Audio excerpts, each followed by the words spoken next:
Get ready for spine-tingling dread as we dive into 10 creepy true horror stories. In the dark corners of our world, truth is often more terrifying than fiction. Subscribe now and join us on a journey through the unknown. Story 1: The Malevolent Séance.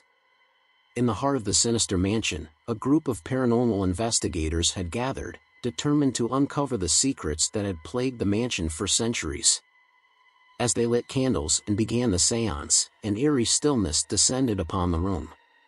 Shadows danced on the walls, and the air grew icy cold. The investigators, sitting around the table, placed their trembling hands on a planchette. Their voices were hushed as they attempted to make contact with the spirit world. At first, there was only silence, but gradually, the planchette started to move on its own, spelling out cryptic messages.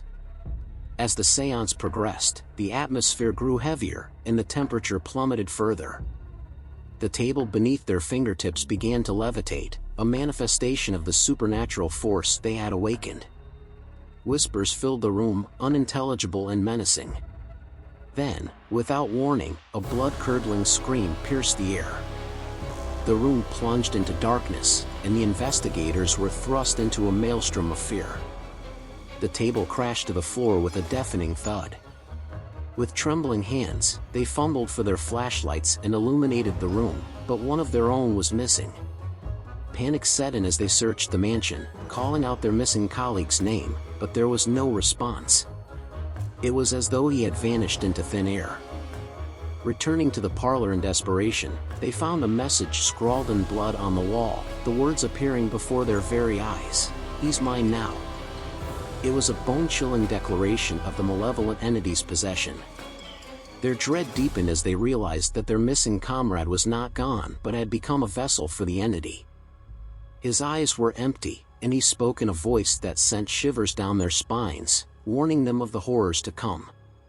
They had inadvertently released a malevolent force that sought to consume their souls. The Sinister Mansion had revealed its true nature, and the investigators were trapped within its walls, prisoners of the malevolent entity that now possessed them.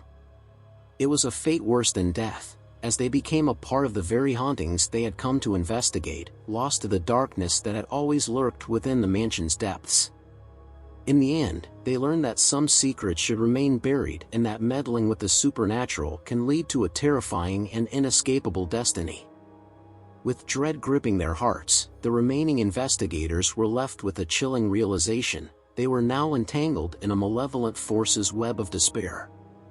Their friend, once a trusted companion, had become a vessel for the sinister entity, and the mansion's ominous presence loomed over them like a shroud. Desperation gnawed at them as they tried to communicate with their possessed colleague, hoping to reach the spark of his former self buried deep within. But the entity that had claimed him was cunning and cruel, taunting them with cryptic messages and ominous laughter. Days turned into weeks as they attempted to break the entity's hold, subjecting themselves to an unending cycle of torment and fear. The Sinister Mansion, once a place of curiosity, had now become a nightmarish prison from which they could find no escape. As the investigators' mental and physical states deteriorated, they began to experience horrific visions and apparitions that haunted their every waking moment. Shadowy figures danced along the periphery of their vision, and malevolent whispers echoed in their ears, driving them to the brink of madness. It was during one such night, as the investigators huddled together in the darkness, that the entity revealed its true intentions. It spoke through their possessed friend, its voice laced with sadistic glee, and unveiled the horrifying fate it had in store for them. The mansion's walls seemed to close in on them as the entity explained that it had grown in power with each passing day, feeding off their fear and anguish. It intended to bind their souls to the mansion, ensuring that they would become eternally trapped in a never-ending nightmare, forever tormented by the malevolent force they had unwittingly set free. With despair heavy in their hearts, they realized the direness of their situation. The Sinister Mansion had become a living entity, and they had become its playthings, destined to endure a fate more horrifying than death. As the story of the malevolent séance came to an end, the true horror of the Sinister Mansion's malevolent power was laid bare. The investigators, who had sought answers, had become its victims, ensnared in a nightmarish purgatory, their fates forever intertwined with the relentless malevolence of the mansion. Story 2: The Haunting Echoes. During a séance at the Sinister Mansion, the investigators attempted to communicate with a tragic spirit named Eliza, who had met a gruesome end in the mansion many years ago. As they made contact, they heard her voice, filled with sadness and longing. Eliza's ghostly figure materialized before them. Her appearance was ethereal and unsettling. She begged for their help to find her missing child, claiming it had been taken from her in life. The investigators agreed, and Eliza led them to a hidden room in the mansion. In the room, they discovered a child's skeleton, hidden away for decades. Eliza's mournful gaze turned malevolent, and she revealed the chilling truth: she had killed her own child and framed an innocent person.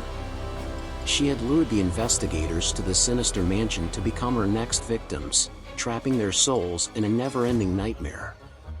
The investigators, lured into Eliza's tragic tale, had unwittingly descended deeper into the sinister secrets of the Sinister Mansion.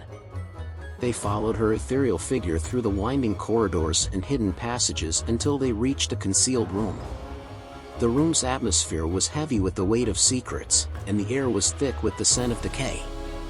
Eliza's ghostly presence remained by their side, her sorrowful gaze piercing their souls. She pleaded for their help in finding her long-lost child, revealing a chilling twist to her story. With trembling hearts, the investigators agreed to assist Eliza, unable to resist the pull of her anguish and the promise of resolving a centuries-old mystery.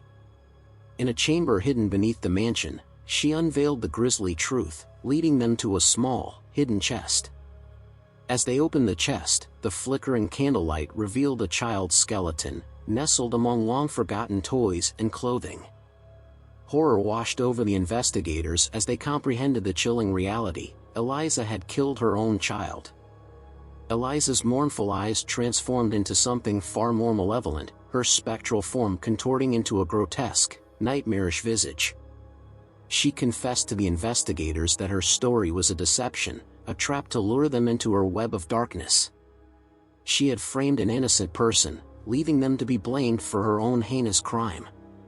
Her true intention was to use the investigators as unwitting instruments of her revenge, trapping their souls within the mansion's cursed walls, just as she had done with the innocent soul she had wronged. The mansion itself seemed to tremble with malevolent glee as Eliza's sinister laughter filled the chamber. The investigators realized they had been played, falling victim to a spirit's vengeful and cunning ploy. As they turned to escape the hidden chamber, the walls seemed to close in, the very air turning against them. The Sinister Mansion's walls became their prison, and their tortured cries echoed through the night, forever trapped in a reality crafted by Eliza's vengeful spirit. The second story, The Haunting Echoes, serves as a chilling reminder that the malevolent forces within the Sinister Mansion are not to be underestimated.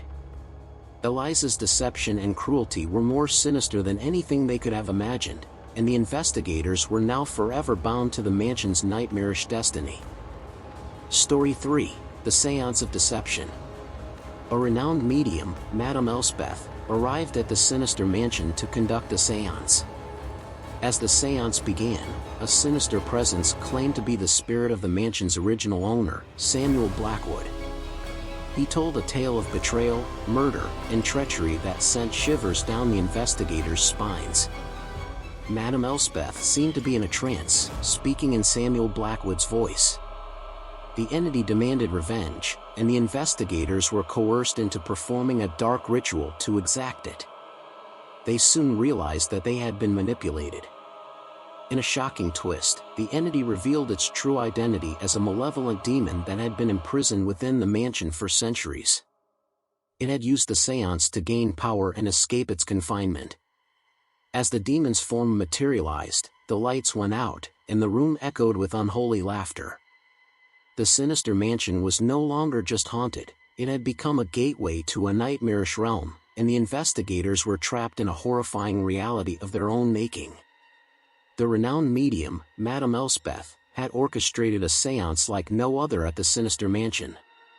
As the investigation team watched in awe and trepidation, The séance began with a chant and the striking of a bell, casting an enchanting yet foreboding atmosphere. Madame Elspeth's eyes glazed over, her voice taking on a haunting resonance as she claimed to be in contact with Samuel Blackwood, the mansion's original owner. The spirit described a history of betrayal, murder, and treachery within the mansion's walls, recounting a tale that sent shivers down the investigators' spines. As the séance continued, the investigators were drawn further into the malevolent entity's web of deceit.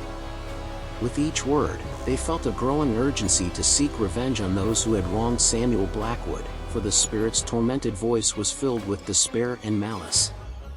In the dimly lit room, Madame Elspeth seemed to channel Samuel's anger and desperation, her voice growing increasingly eerie and disjointed. She convinced the investigators that they were the instrument of his vengeance, and that they must perform a dark ritual to carry out his wishes. As the investigators hesitantly followed the instructions provided by the malevolent entity, a sense of impending doom filled the room. The candles flickered wildly, casting ominous shadows that danced upon the walls, and a chilling wind swept through the chamber, extinguishing the flames one by one. In a sudden, heart-stopping moment, the entity revealed its true identity. It was not Samuel Blackwood but a malevolent demon that had been imprisoned within the mansion for centuries. It had skillfully manipulated the séance to gain power and escape its confinement. As the last candle went out, the room was plunged into complete darkness, and the walls seemed to close in. An unholy laughter echoed through the chamber, making the investigators' blood run cold. The malevolent demon materialized in a grotesque and terrifying form.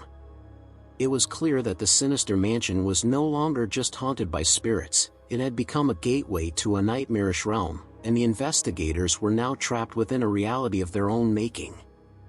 The malevolent entity reveled in its newfound freedom, taking sadistic pleasure in their despair.